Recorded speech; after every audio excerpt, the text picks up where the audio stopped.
Hey yo, what's going on everybody? It's Tyler, aka Todd Killington. Yeah, man, hell yeah. Alright, so, in this video we are talking about the best vehicles, the top vehicles for the anti-tryhard, aka the hero. Alright, now remember, a lot of these vehicles are interchangeable. It all depends on the person.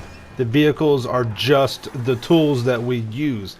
The person makes them a grinder vehicle, a try-hard vehicle, or a anti-try-hard vehicle. All right.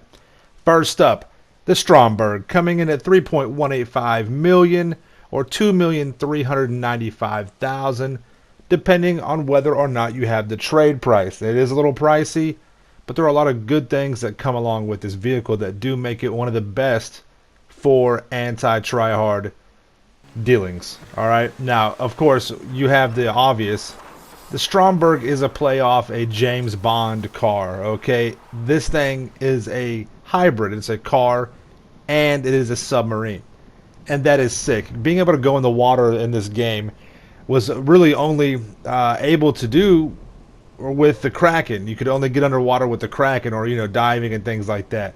But the Kraken is extremely slow. It's not a freaking car, and it doesn't have missiles that you can shoot while underwater. And in addition, you can shoot these missiles while you're underwater, above water, outside, and take out choppers and things like that. So it's a really cool feature that it has. You're able to lose wanted levels. It's harder for other players to get you when you're deep underwater and things like that. You can just do some really cool exploring. And then you can, transform your way back into a car and just dip out. Now, a couple of things that the Stromberg has going for it in terms of its its weapons and offensive and defensive capabilities. The Stromberg has missiles. Now, the missiles are limited, however, they are extremely agile. And something that's good to know is that the missiles are placed higher up on the actual vehicle. So it allows you to take out aerial vehicles, just like you saw, very, very easy. And like I said, the angles are ridiculous. You can be driving past a vehicle, fire a missile, and it will trail the vehicle behind you. So taking out oppressors and AKULAs or whatever somebody has flying around close to you is very, very easy, and it works very well. Plus, the Stromberg has extremely good explosive defensive capabilities. Okay, now it can take several explosive weapons, and that is a very good feature to have with a vehicle like this. Plus, unlike other vehicles, the machine guns on this car are actually quite impressive. They will blow up NPC vehicles, regular standard vehicles very, very quickly. Cop vehicles very, very quickly. Better than a lot of the other vehicles that are out there. Plus, they are placed higher on the vehicle, which helps out. Next we have is the AKULA. The AKULA comes in at 3,704,000 or 2,785,000, depending whether or not you have the trade-in price. Okay, now the AKULA is one of those vehicles that can be used for almost any kind of category. And once again, it all depends on the player, how you use it.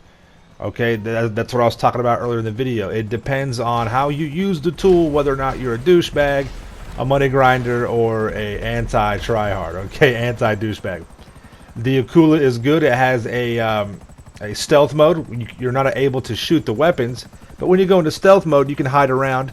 You can protect people without them even knowing, and then when danger arises, you can just go back into battle mode, and you can murk out a tryhard that is trying to destroy a money grinder. Alright, you have bombs you can drop on, tryhards that are down below, clear the way for some money grinders that are going through some roadblocks or whatever, and it comes in very advantageous. You can definitely do a lot of damage with the AKULA. Like I said, it is a vehicle that can be used in a myriad of options. So that's very nice. It has good defensive capabilities, taking multiple explosive weapons, and it's very, very agile as well. Next up, a favorite of the anti-tryhard is the STARLING, coming in at 3,657,000 or 2,750,000, depending on whether or not you have the trade-in price. Okay. Now, I've really only seen the STARLING used in the application of a anti-tryhard. It has a VTOL, a vertical takeoff. Well, not really vertical, but it has boosters which allow you to accelerate the plane extremely fast. And this plane has a weird function. it's able to fly and stay in the air while the plane is going very, very slow, and it is extremely agile, as you see right here.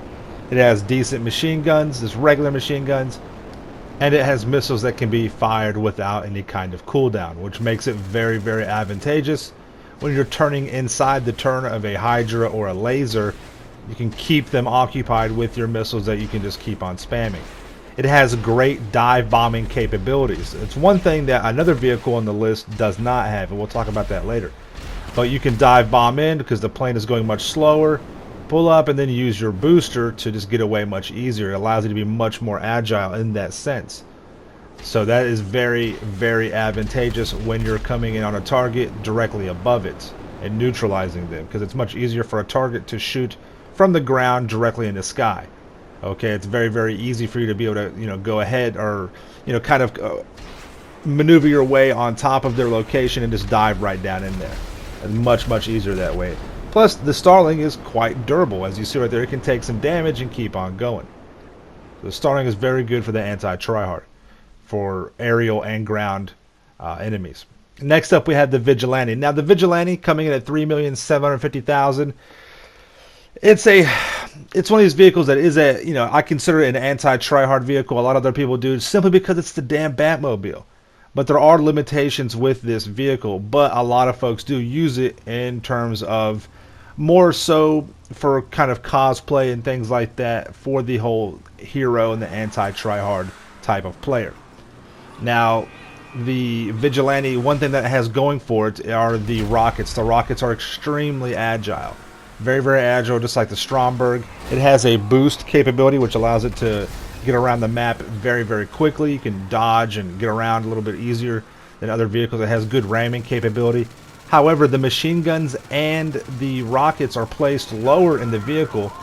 The machine guns are not as effective as the Stromberg, and because the rockets are placed lower on the vehicle, it makes it very easy to blow yourself up as you're just simply driving down the road.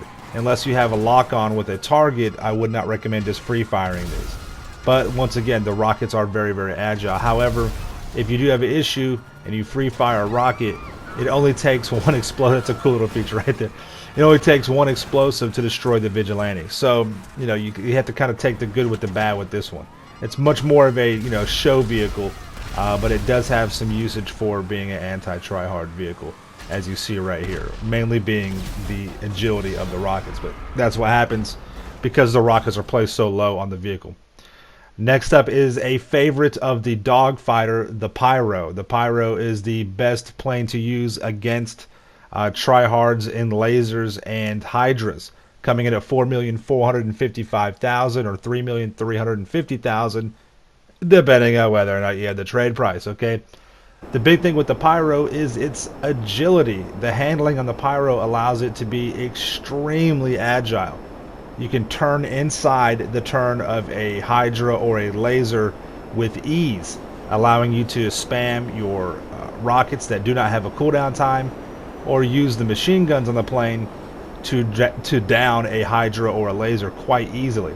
And that is a very, very being able to turn inside the turn of another plane is critical in a dogfight. You're able to get the inside angle and shoot them down, and that makes this plane extremely advantageous for the anti-Tryhard, aka the hero, in terms of dealing with Tryhards and Hydras and lasers, and even other planes as well. It's probably, in my opinion, with my testing, it is the most agile plane in terms of horizontal movement. However, where it suffers is it is not the best for dive bombing. You need to come in at an angle, because trying to pull up, because of the way the tail fin is designed, pulling up is not as effective as it would be with the Starling. The Starling, you can almost, you can dive bomb and then go back vertical again with very, very little effort. However, as you see right here, the PYRO has a lot of durability. It can take a beating and it can keep on going, which is nice, just like the Starling can. But being able to turn inside the turn of other planes and being more agile than them with your horizontal handling, the vertical handling isn't as good. However, it is still effective.